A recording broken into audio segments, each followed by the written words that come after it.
My name is Chuck Furimsky. My name is Ben Furimsky. I'm with the Fly Fishing Show, and I'm the president and CEO of the company. The same thing that makes special to everybody else. I get to meet the celebrities that are just buddies of mine now. And if I see someone at an airport and we start talking about fly fishing and they said, "What have you been doing?" I said, "Oh, I was just fishing with Lefty Kreh or Gary Borger, or I was with John Garrock or whatever." And you were? How do you know those people? I mean, they can't believe that I know these people, but they come to the shows and we pay them to do our seminars, and maybe that's why they're nice to me, because we paid them. Meeting a lot of the icons of the sport and getting to be friends with them is very significant, and, just being on a friendly basis with people that are the legends of our industry. But you do get a lot for your money at the Fly Fishing Show, more than you would ever get anywhere else. We've had numerous people meet their husbands and wives, all kinds of things. You never know what you might find there. So once you're there, almost everybody is happy.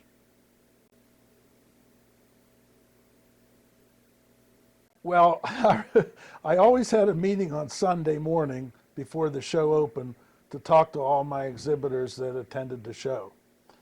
And this was, I don't know how many years ago it's been, but it's when the Super Bowl decided to change and go on the first Sunday of February. Well, prior to that, it was always the Sunday when we had the Somerset show. So I told everybody, I said, "Well, I have good news. I met with the commissioner of the NFL, and he said that this fly fishing show is so popular, it's hurting his attendance at the Super Bowl. So he's going to move his date up 1 weekend later." So that was a mistake you can't correct. You can't beat football, and you can't beat Mother Nature. And every time we go to a show, we look at the weather report, and if we see a snowstorm coming, there's nothing we can do but hope that people come. So that's the failure. You can't fight snowstorms, and you can't fight NFL playoff games. Or other major sports. Or other major sports, yeah, not just football, but everything. The NASCAR one. NASCAR, that's right. We did a show in Carolina, and we did it, it was the Washington's Day birthday weekend. And a guy said, "You're not going to get anybody." I said, "Why not? The people are, celebrate Washington's Day birthday in North Carolina." "No, that's the Daytona 500. He said they're all going to watch NASCAR, so forget it. Nobody would show up. We went to the Valley Forge Convention Center, and I tried to get the girl that was my contact to give me dates for next year, and she kept hedging. And I said, "What's going on? We have to have a date for next year." She says, "Well, I'm not supposed to tell you this, but we got the license to be a casino in Pennsylvania, so we're going to turn into the casino." And I see it advertised now. Valley Forge was successful in that part of Pennsylvania, a lot of fly fishermen. So what was close to Valley Forge? Lancaster. So I went to Lancaster and looked at it, and I'd never been there before, and it's the coolest little town. It's not small, it's a good sized town. And it brings people up from DC and Washington area, Washington DC and Baltimore, and then it's close to Harrisburg, and it's not far from Philly, so it's centrally located. Pittsburgh. Yeah, it's close enough to Pittsburgh. So it's our Pennsylvania show. It's pretty good.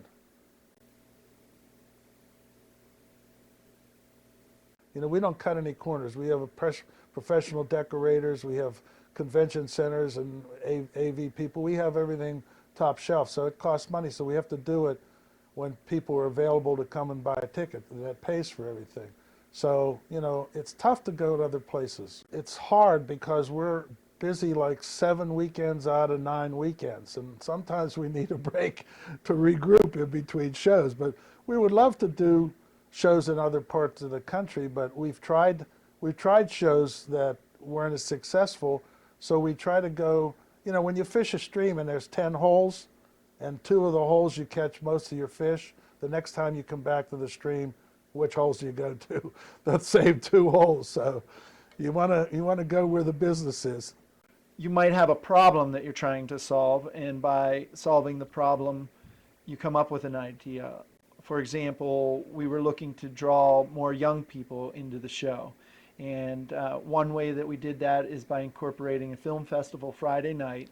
But that was also something that by doing it Friday and including a discounted ticket package deal basically for attending the show on Friday and attending the film festival Friday night. We were hoping to get people to want to make a weekend trip of it and stay the whole weekend for the show. I say Friday for 3-day venues. It could be Saturday if it's a 2-day venue, but that proved very successful. I talked to a lot of customers that said, "Oh, once you added that film festival, now I'm coming for the weekend because I've got something to do that night, and I can attend the show in 2 days because I know that I need 2 days or 3 days to see everything." I was lucky. I went to Penn State, and George Harvey up there on one of our stories, he was my teacher for actually credit at Penn State in the phys ed department. I took the course on fly fishing. And after I graduated, I would visit him every year, and I would return to Penn State for the opening of trout season. And he always wanted to show me everything about fly fishing. He was a great teacher. And that's how I got totally engrossed in fly fishing with George.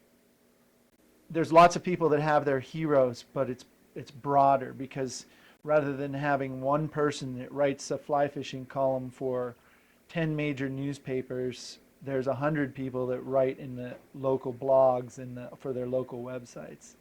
No one will ever obtain the level of celebrity that they are in our sport now because of the ease with the internet. Everybody can kind of be an expert and not have to do the work that people like Lefty Kreh and Gary Borger had to do when they were getting started.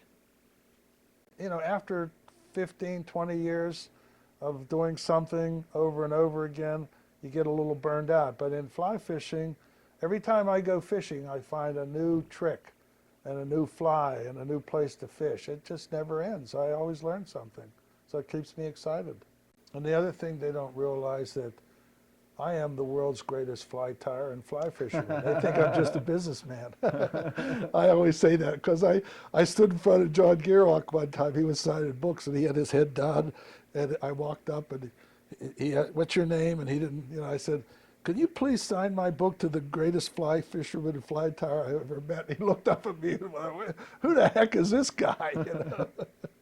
But Ben's a great tyer and a great fisherman, and I taught him, of course, everything he knows.